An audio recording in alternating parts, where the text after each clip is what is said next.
ndokwasai mose muzita raShe nemambo Jesu muvambe nomupedzesa kutenda kwedu patiri kuendera mberi nekudzidza zvidzidzo zvinokosha mukati meshoko raMwari.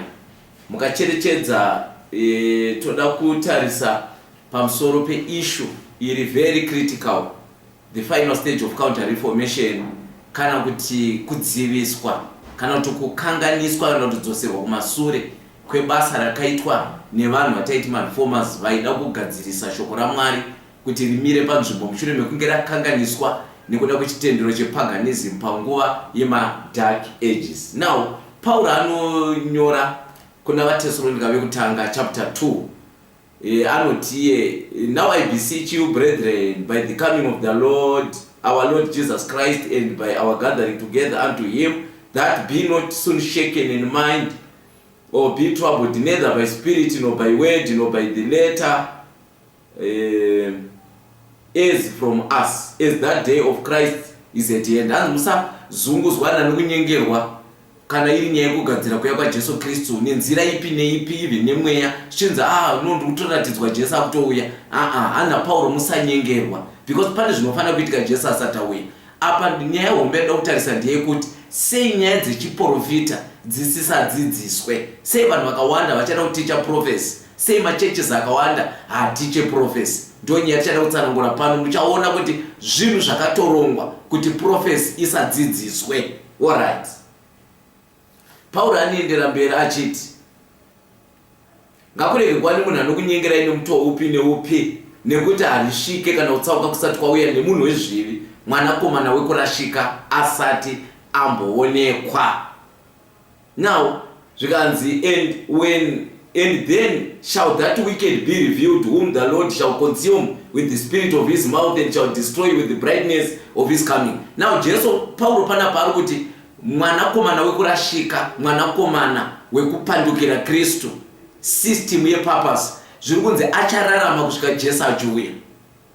Achararama kusvika Jesu achiuya, achazomuparadza ndiJesu Kristu pakudzoka kwake kechipiri. Kuna tiri kutarisira the antichrist kuvapo kwake achirarama kusvikira Jesu achiuya. Kuna kuti system ye the antichrist ichararama kusvika Jesu achidini achiuya. Kuna kuti vanhu vanofanira kudzidziswa vagonzwisisa kuti shoko raMwari rinoti kudii, vasapinde mukati medzidziso dzaantichrist, vasatorwa nedzidziso dzenhema, asi kune vanhu vakagara pasi vakaronga kuti hazviite kuti vanhu vasvike pakunzwisisa prophecy. Chikonzero chii? Alright, maybe regai tienderere mberi. Mukatarira panapa zvakazarurwa chapter 19 verse 20 to 21. And the beast was taken, and with him the false prophet that wrought the miracles before him, with the which he deceived them that he had received the mark of the beast and them that worshipped his image. These both were cast alive into the lake of fire and burning with brimstone. Verse 21. And the remnant were slain with the sword of him that sat on the horse, which sword proceeded out of his mouth, and all fowls were filled with their flesh. Panapa tikuudzwa pamusoro pemuprofita wenhema ari kumirira apostate religious system ichashanda pamwe chete nepurpose kudhisivha vanhu vagere panyika. Zviri kunzi ava vachaparadzwa Jesu Kristu paachauya kechipiri. Kureva kuti prophecy inenge ichizadziswa even panguva ichadzoka Jesu panyika ino. Ndoda kuti munyatsobata pfungwa idzi. Then zvikanzi iye mwanakomana wekurashika uyu ari kumirwa nesystem yebeast. Kuna zvakazarurwa anzina Paulo achararama kusvika Jesu achiuya ozokonsumwa nemoto uchabuda muromo waJesu. Verse 21 panapa iri kuti iyo achakrashwa muromo maJesu muchabuda munondo unenge unocheka nekuisa suri wemoto, ndo uchauraya system ye the antichrist. Alright, now tine murume panapa anonzi Alberto Rivera. Alberto Rivera is a former Jesuit priest. Akanga ari musangano rekatolike achitraina vanhu vainzi majesuits vanopinda mumachurches umu kuitira kuti vakwanise kudhailuta chinamato. Anoti imwe task hombe after Vatican II Council yakaronga pamusoro pecounter reformation, imwe task hombe yakapuwa majesuits yanga iri yekudisturba prophecy. Number 1, prophecy kuti igonzi yakazadziswa nguva yaNero zvikapera, madhezi atukurarama amwe hatifanire kutomboita word about prophecy, kudzidzisa nezveprophecy, kudzidzisa word about antichrist nekuti zvakapera kudhara. Murupabata mirai munzu.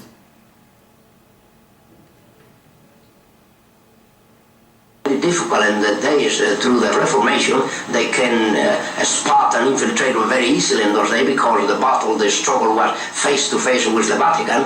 Then Roman Catholics and the Inquisitors, they have a hard time trying to infiltrate the Christian churches, even in Spain, where it was underground completely. They have a difficult time, and there was a very fearful thing to infiltrate. And nevertheless, they did it. They did infiltrate, and this is how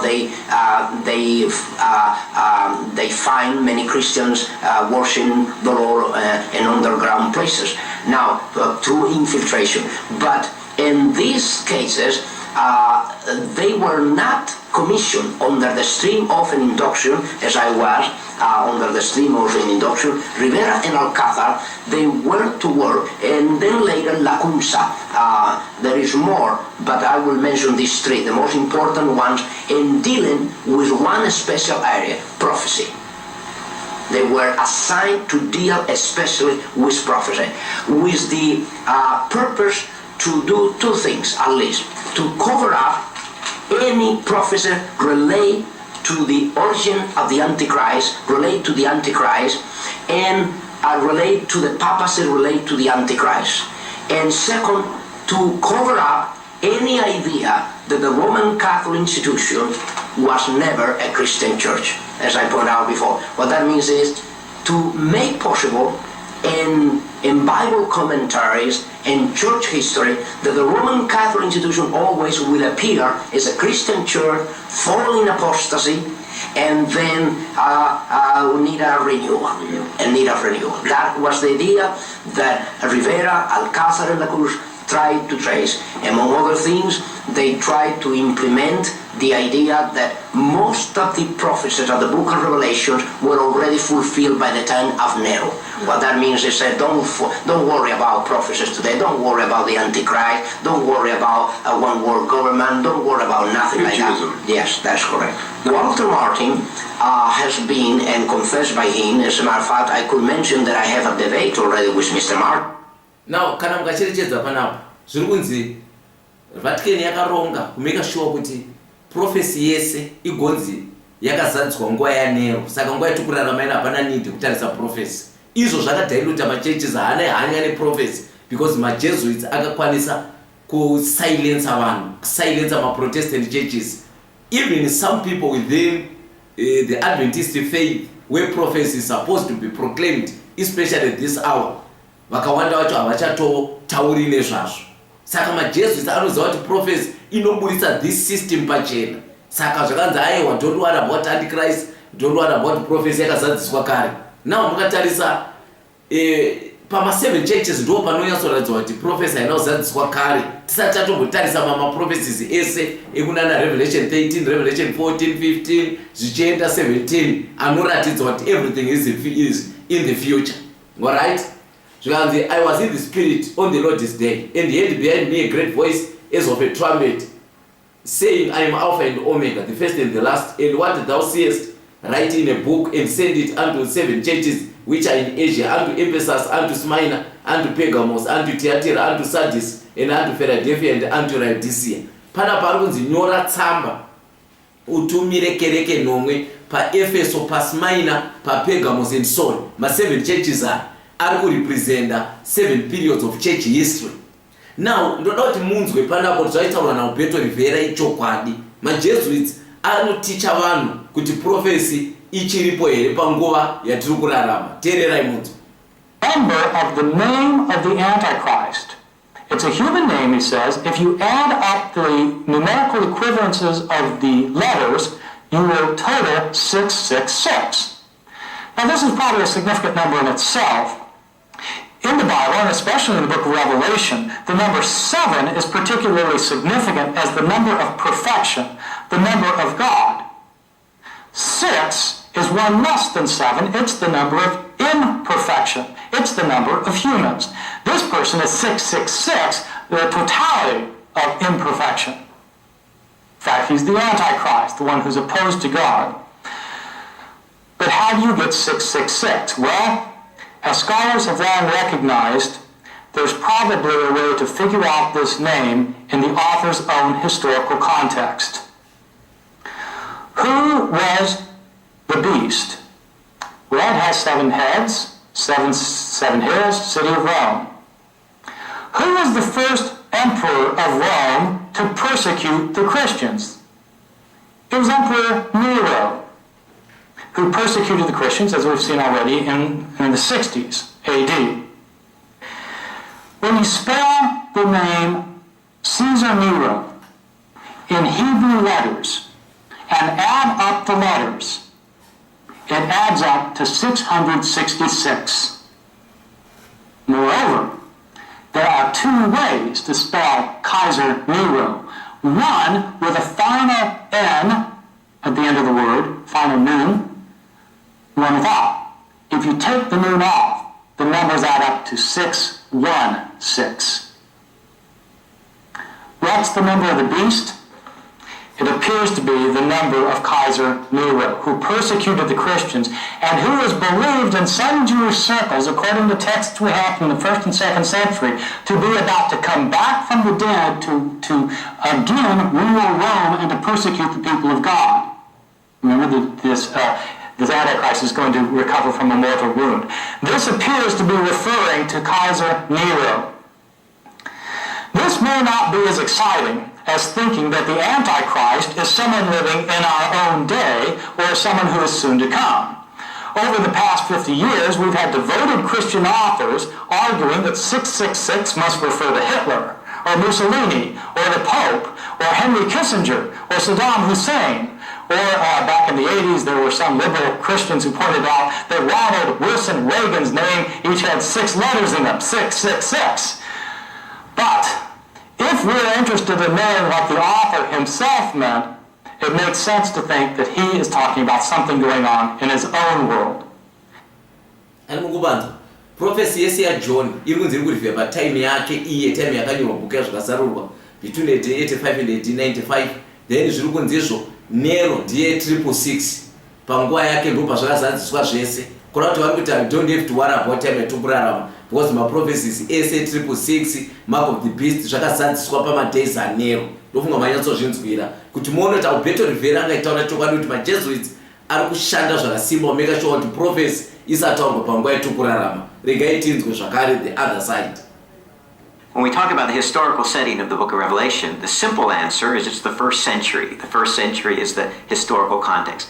That's very important because oftentimes people try to make the 21st century the historical context, and they try to read things from today's news into the book of Revelation. And we have to be cautious about that. This book would have been understandable to the people of the 1st century because that is its historical context. So its context is the 1st century struggle between Christianity and Judaism on the one hand, and Christianity and the Roman Empire, and particularly the context of Caesar worship in the 1st century. So that's critically important to understand, that 1st century context. Now, when in the 1st century is another question, and there's 2 main dates that have been proposed for the book of Revelation.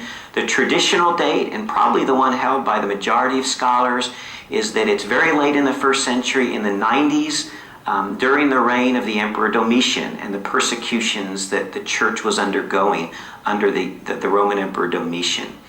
The other possibility is a significantly earlier date in the mid-60s and the persecutions under the Emperor Nero.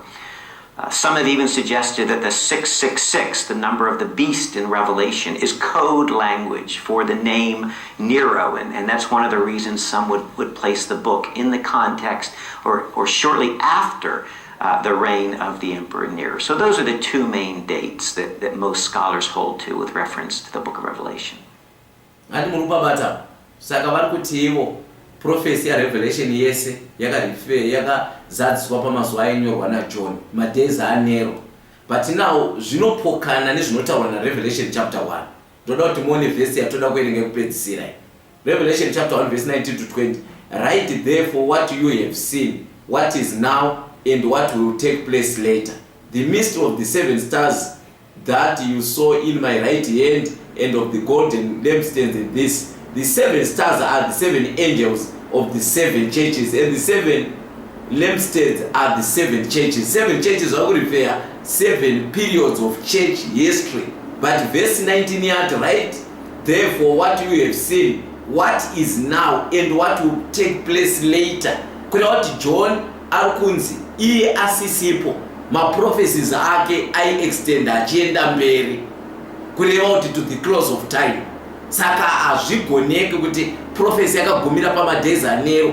Prophecy ichiri kutofanira kutaurwa panguva yetikurarama, nechikonzero chekuti kune zvinhu zvakawanda zviri kutozadziswa, nezvimwe zvisati zvazadziswa, nezvimwe zvakatozadziswa mushure mekunge ana John the Revelator atofa. So Mwari wokudenga atibatsira titungamire tisanyengerwe tichinyeperwa kuti maprophecy yakazadziswa kare, saka hapana need yekuidzidza. It is critical kuti dzidze chiprofita, especially panguva yetikurarama ino.